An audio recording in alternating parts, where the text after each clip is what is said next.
My guest this week is one of the most popular newsreaders in the country. Please welcome Fiona Bruce. How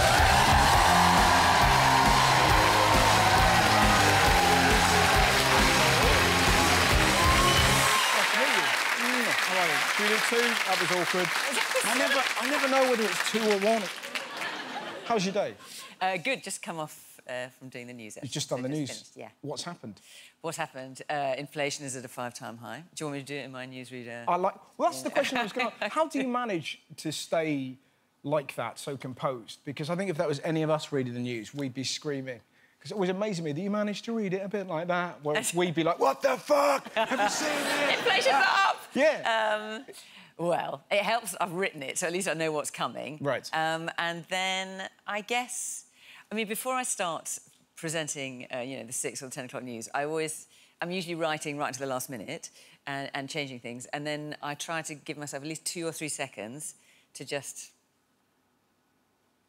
and then start. OK. So that's quite important. Yeah, that's fascinating that you write it as well. Yeah, I mean, you're getting hours beforehand. I think if you don't write it, it's just reading out loud, isn't it? Yeah. I mean, where's the enjoyment in that? What I find so enjoyable about it is the editorial input, the kind of cut and thrust of what we're doing, how we're doing it, why we're doing it, should we be doing it at all, changing things at last minute. And if you don't know about the stories and you don't have ideas about that, then it's And with that, fun. how do you manage to stay impartial? Because you have to for the BBC. Because surely if someone like Trump's coming up and you're writing it, you must be tempted to just... But how do you not fiddle with it? Well, the thing is, actually, Trump, I think, is the biggest challenge on impartiality, because some of it seems so comical. Yes. And can seem ridiculous. And then, you know, when the word dotard came up in the Trump... I know. Who knew dotard, what that even means? I had to double-check, actually, you know. So he was called, you know, he was... How did you find out what it meant? Well, I quickly Googled it, didn't I? But he was called an old dotard by Kim Jong-un. I mean, that was a translation anyway. And so to read that with a straight face is quite hard. Yeah. Except you're talking about potentially World War III, so you've got to, you know, take it... Say, I know. You know, clearly you can't be kind of saying, oh, isn't this ridiculous? It's incredibly important. The other thing, like, how do you manage... Because I write all this as well, and the news breaks me. I write it with 3 of my friends, and we just sort of sit there, just broken. How do you manage, day in, day out, to not be broken by the news? Well, there was a time, I think it was after the... Do you remember there was a run of attacks in Paris and in Brussels? Yeah. And then there was that lorry that ploughed into that audience on Bastille Day, the celebration in south of France. And that just came after so many atrocities that actually I went home that night and thought, God, I just don't know if I've got my heart to... You know, I just don't know if I've got it in me, really, to go in tomorrow and kind of start again. Yes. But then, you know, there are some obviously very dark things in news, but not every day is like that. Today has not been like that. Many days are not like that. And, you know, I like to go out with the people from work, sometimes, you know, in between the 6 o'clock news and 10 o'clock news, go and have a little sneaky cocktail over the road. Do you? I do. Not every time, but sometimes, you know. Well, we're now going to play a little game of when's Fiona shit-faced. Never for the news. I mean, it's a risky game, though, isn't it? One drink is not a risky No. game. But what if there was a new up-and-coming female, a bit like an anchorman, and they wanted to get rid of you, and they put in, like, something heavy in your drink, like, let's say, acid or mushrooms. Well, it'd be pretty... And you started licking the auto cue. Imagine that. That would be... Well, I would I'd put that straight on effectively... this TV show, I'll be honest with you. Also, I'd be effectively licking the camera, so that would be quite a look. Interesting, you would then make the news. Have you ever made the news?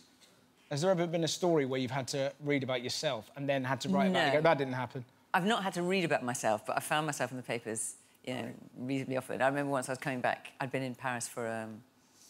there was some big conference going on, a political meeting that we covered on the news, and I was coming back on the Eurostar very early the next morning, and I opened up the newspaper, and the headline was, "Is Fiona Bruce the most irritating woman in Britain?" Really? And I thought, who are you? And who rattled your cage? Wow. In what were they saying? I can't remember, really. It was just some kind of opinion, I don't know, just someone who completely had enough of me or something. Oh, man. But I did, you know, you got to laugh, come on. Also, the thing that fascinates, because millions of people watch you every day, and I was reading, you've got, like, news groupies and kind of super fans, haven't you? And some of them are quite strange. Some are quite strange. I had one one chap who wrote to me, and he wrote quite a long letter describing how he'd like to go for solitary walks along this... Well, you see, I didn't see this coming. And solitary walks, and then he said he liked... This is a heartbreaking sentence. He liked to wear the latest in sports jackets and ties. And then when it moved on to the type of underpants he wore, I thought, oh, hang on. And then he said, oh, you know, I really like you or something. And then he signed his name, and then he put P.S. I have a medium-sized penis. Right. So he clearly didn't want to get my hopes up. No. What a boast. Yeah. There's something quite sweet about that, isn't it? Like, he's so... Listen, I'm a weirdo. I'm not going to deny I'm not. But I am not a liar. How has the news changed down the years as well? Well, there's much more involvement by viewers and by the public, so user-generated content stuff on mobile phones, that kind of thing. Also, when I started my very first news-presenting bulletin, I operated the autocue with a foot pedal. Oh, really? So it was literally like this old sewing machine, so it was under here, and I just kind of went like that. Oh, nice. Like a sort of a spinning Jenny. Well, so the thing is, and it went one way, obviously it went forwards, and then if you wanted to rewind it, you had to press it twice or something, and then it went backwards, and then you couldn't remember if you'd press it twice or not, and was it going to go forwards or backwards, and you still had to read it, and that was a total nightmare. Yeah. It's just a bit more sophisticated. Presumably, under a desk, that looks a bit dodgy, doesn't it? Yes. like, if you're a male newsreader and you're like, it's been a particularly harrowing day in the Sudan. Wow. When did that change over? I mean, I started presenting the news 17 years ago, so it's an eternity. And have you worked at the BBC all this time? Yeah, longer than that, yeah. Really? Yeah, 27 years. And obviously, the big news of the week is Harvey Weinstein. Have you... Yeah. What's it like being a woman in the media? Have you ever encountered that kind of horror in the BBC? Got nothing like that. I mean, you know, casual sexism, definitely. But I think what Weinstein has provoked is a lot of conversations among women about what it is like to be a woman, you know, in the workplace, and actually a woman kind of generally. And I was talking to someone the other day and thinking, you know, by the time I got to 15, you know, I'd been groped in the swimming pool, I'd been flashed at twice, I'd been, you know, someone pressed themselves against me on the tube, and that was by the time I was 15 years old. Yeah. And I think most women in the audience will have experienced quite a bit of that kind of stuff. Yeah. So it's nothing light on the Weinstein radar, thank God, which is sort of verging on the sociopathic. But it is doesn't so make it any less commonplace. harrowing, does it? Well, I think it is less harrowing, but it is depressingly commonplace. Yeah, but it'll get better, won't it? Yeah. It's going to get better. Slowly. Yeah. Now, the other thing that I know you for is Antiques Roadshow, which seems like, I mean, you know, you pick your worlds, don't you?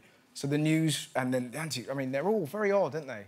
What do you mean they're all very odd? What's very odd? They've all got crazy eyebrows, tweed. I found this, Fiona, and it was passed down from many generations. And you're like, what's it? Is it as much fun as it looks when there's someone that is really smug and they go, there you go, what's it worth? And you get to tell them, fuck all. It just looks like the most fun. OK, well, first of all, there are lots of lovely people on the show. Yeah, sure. And... I mean, the most extreme example we had of that was this guy who came along with this blue glass bottle, and he thought... And his medium-sized penis. And his medium-sized penis, and one inside the other. And all life is there on the road, so I'm going to tell you. Anyway, and he... Avatar, it's Avatar. And... He showed it to one of our experts and saying that he'd bought it in an antique shop. He bought it for about £1,000 and he knew it was a poison bottle, and poison bottles used to be coloured differently so that people could tell and they wouldn't, you know, drink from them. And the expert looked and thought, God, I am sure that's from Tesco's. But this guy's really proud of it and I don't want to, you know, I'm just going to double-check. So he went and asked another guy, another expert, and he went, oh, dear boy, that's Tesco's circa 2015 olive oil, I think. And he's had to go and tell the chap who was utterly downcast. Well, at least you got good club points for it, though. Really enjoyed that. Thank you very much, ladies and gentlemen, the wonderful Fiona Bruce!